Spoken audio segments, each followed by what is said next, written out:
আসসালামু আলাইকুম বন্ধুরা আমি আজকে আপনাদের সঙ্গে একটা রেসিপি শেয়ার করব, পটলের রেসিপি। এই রেসিপি করার জন্য কি লাগবে আমি আপনাদের বলে দিই। এই যে পটল, বড় সাইজের পটল আছে, এটা আমি ছুরি দিয়ে ছুলে নিয়েছি আর ভেতর থেকে সব বীজ বের করে নিয়েছি। হলুদ আর নুন মাখিয়ে রেখে দিয়েছি যাতে পটল একটু নরম হয়ে যায়। চলুন এবার আমি রেসিপি শুরু করি। এই যে পনির, এই পনিরের মধ্যে দিয়ে দেবো কুচনো পেঁয়াজ, ধনেপাতা কুচি, দিয়ে দেবো স্বাদ মতো লবণ। বন্ধুরা, আমার রেসিপি আপনাদের কেমন লাগে আমাকে কমেন্ট করে জানাবেন, আর রেসিপি ভালো লাগলে আমার চ্যানেলটিকে সাবস্ক্রাইব করে দেবেন আর রেসিপিকে একটা লাইক করে দেবেন। এই যে দিয়ে দিচ্ছি গরম মশলা। এবার আমি এগুলো সব একসাথে ভালো করে মাখিয়ে নেব। ভালো করে মাখানো হয়ে গেছে। এবার আমি এই পটলের মধ্যে এই পনিরের পুর এইভাবে ভরে দেব।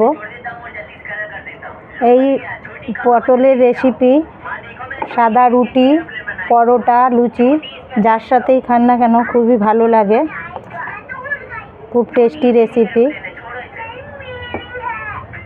এই যে এরমভাবে আমি সব পটলে পুর ভরে দেব। দেখুন বন্ধুরা, সব পটলে পুর ভরা হয়ে গেছে।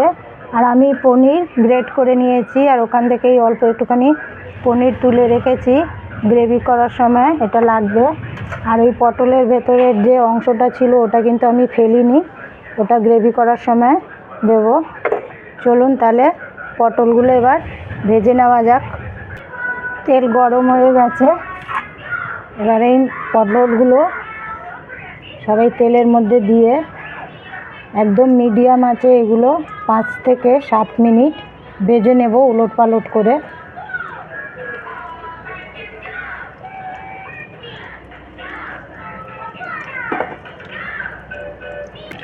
দেখুন বন্ধুরা, পটল এরমভাবেই অল্প একটুখানি করে ভেজে নিয়েছি, ভেজে তুলে নিয়েছি। এবার ওই তেলেই আমি দিয়ে দেব জিরে ফোড়ন,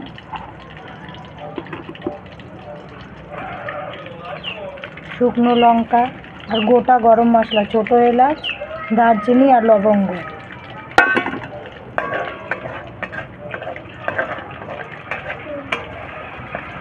বাড়িতে অবশ্যই একবার ট্রাই করবেন, ট্রাই করে আমাকে জানাবেন কেমন হয়েছে। এবার এখানে পেঁয়াজ কুচি, এই পেঁয়াজ কুচি দিয়ে দিলাম।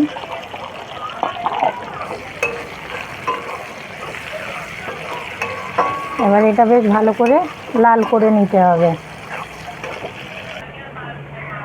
পেঁয়াজ খুব সুন্দর করে লাল হয়ে গেছে। এই যে পটলের যে বীজ ছিল আমি এই পেঁয়াজের মধ্যে দিয়ে আর একটুখানি ভেজে নেব। ভাজা হয়ে গেছে। এবার আমি এখানে একটা মশলা তৈরি করেছি, ধনে গুঁড়ো, জিরে, গোলমরিচ, আদা আর রসুন সব একসাথে মিশিয়ে নিয়েছি, আমি দিয়ে দিলাম। বাটি ধুয়ে জল দিয়ে দিলাম, দিয়ে এবার এটা খুব ভালো করে কষিয়ে নেব। এখানে দিয়ে দিচ্ছি 2 চামচ টক দই আর দিয়ে দিচ্ছি পরিমাণ মতো লবণ। বন্ধুরা, লঙ্কা গুঁড়ো আপনারা যে যেরকম ঝাল খান সেই অনুযায়ী দেবেন, আর লবণ নিজেদের স্বাদ অনুযায়ী। এবার এটা আরও কিছুক্ষণ কষিয়ে নেব। দেখছেন বন্ধুরা কত সুন্দর কালার এসছে।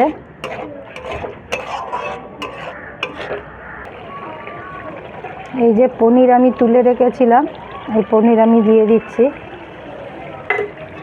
দিয়ে এবার এটা আর একটু ভালো করে কষিয়ে নেব।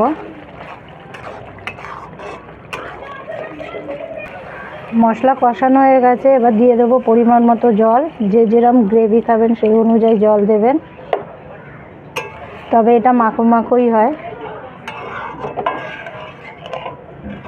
মশলা কষাতে টোটাল আমার 5 থেকে 7 মিনিট সময় লেগেছে। এবার আমি এই পটলগুলো এর মধ্যে দিয়ে দেবো।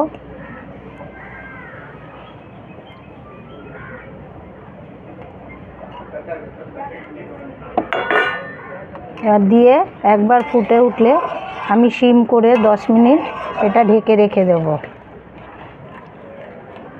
খুব সুন্দর গন্ধ বেরিয়েছে বন্ধুরা, বাড়িতে অবশ্যই একবার ট্রাই করবেন।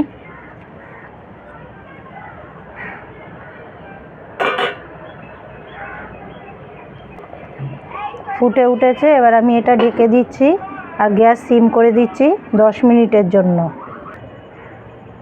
10 মিনিট হয়ে গেছে, দেখুন কালার দেখুন একবার, আর ফুরফুর করে গন্ধ বেরোচ্ছে। এবার দিয়ে দিচ্ছি 1/2 চামচ চিনি, দিয়ে দিচ্ছি 1 চামচ গরম মশলার গুঁড়ো, আর দিয়ে দিচ্ছি 1 চামচ ঘি। এবার এগুলো খুব ভালো করে একসাথে মিশিয়ে আমি গ্যাস বন্ধ করে দেবো। বন্ধুরা বাড়িতে অবশ্যই একবার ট্রাই করবেন, করে আমাকে জানাবেন। আমার রেসিপি আপনাদের ভালো লাগলে আমার চ্যানেলটিকে সাবস্ক্রাইব করে দেবেন। দেখা হচ্ছে আবার পরের ভিডিওতে। আল্লাহ হাফিজ।